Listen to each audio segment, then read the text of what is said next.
ইলিশ মাছের এই রেসিপিটা থাকলে গরম ভাতের সঙ্গে আর অন্য কিছুর প্রয়োজন পড়বে না।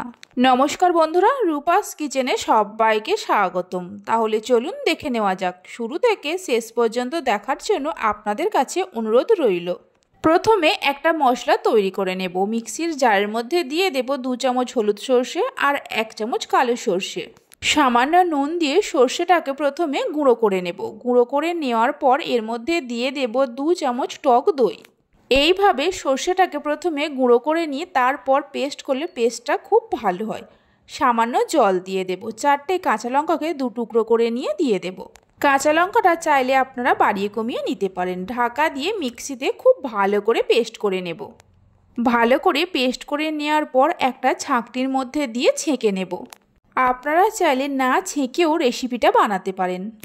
মিক্সির জারের মধ্যে কিছুটা জল দিয়ে জলটাও দিয়ে দেব।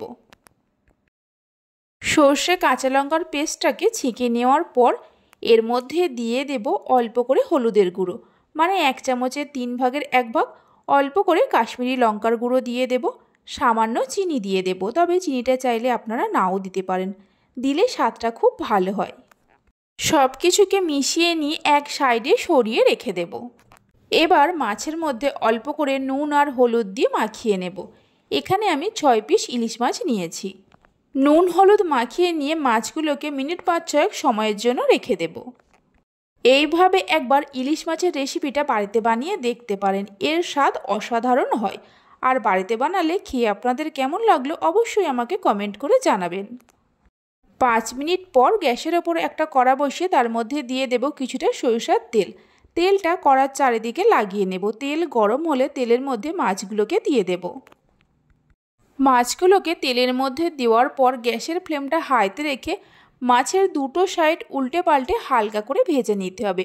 খুব বেশি সময় ধরে মাছগুলোকে ভাজার প্রয়োজন নেই। এখানে আমি মাছগুলোকে হালকা করে ভেজে নিয়ে বানাচ্ছি। আপনারা চাইলে কাঁচাও বানাতে পারেন। একটা সাইড হালকা করে ভাজা হয়ে গেলে মাছগুলোকে উল্টে দেব। মাছগুলোকে হালকা করে ভেজে নেওয়ার পর যে মশলার মিশ্রণটা রেডি করে রেখেছিলাম এর মধ্যে দিয়ে দেব। স্বাদ মতো নুন দিয়ে দেব। মাছের মধ্যে নুন মাখানো আছে আর সর্ষে বাটার সময়ও অল্প নুন দিয়েছিলাম, তাই নুনটা বুঝে দিতে হবে। 4টে চেরা কাঁচা লঙ্কা দিয়ে দেব। রেসিপিটা ভালো লেগে থাকলে অবশ্যই একটা লাইক করবেন, বন্ধুদের সঙ্গে শেয়ার করবেন। ভালো লাগলে চ্যানেলটি সাবস্ক্রাইব করে পাশে থাকা বেল আইকনটি প্রেস করবেন নতুন রেসিপির আপডেট সবার আগে পাওয়ার জন্য।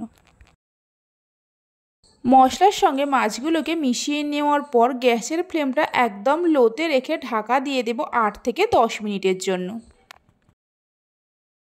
10 মিনিট পর ঢাকা খুলে মাছগুলোকে একটা একটা করে উল্টে দেব। খুবই সাবধানে উল্টাতে হবে, তা না হলে মাছগুলো ভেঙে যেতে পারে। ইলিশ মাছ রান্না হতে খুব বেশি সময়ের প্রয়োজন পড়ে না। মাছগুলোকে উল্টে দেওয়ার পর গ্যাসের ফ্লেমটা হাইতে করে 2 মিনিটের মতো ফুটিয়ে নেব। 2 মিনিট ফুটিয়ে নেওয়ার পর 1 চামচ সরিষার তেল দিয়ে দেব। সরিষার তেলটা দেওয়ার পর গ্যাসের ফ্লেমটা বন্ধ করে দিয়ে 5 মিনিটের জন্য ঢাকা দিয়ে রেখে দেব। 5 মিনিট পর আপনাদের দেখাচ্ছি।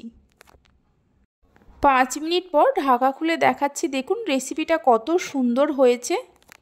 গরম ভাতের সঙ্গে এরকম ইলিশ মাছের রেসিপি থাকলে আর অন্য কিছুর প্রয়োজন পড়বে না। তাহলে চলুন ভিডিওটা আমি এখানেই শেষ করছি। আপনারা সবাই ভালো থাকবেন, সুস্থ থাকবেন। ধন্যবাদ।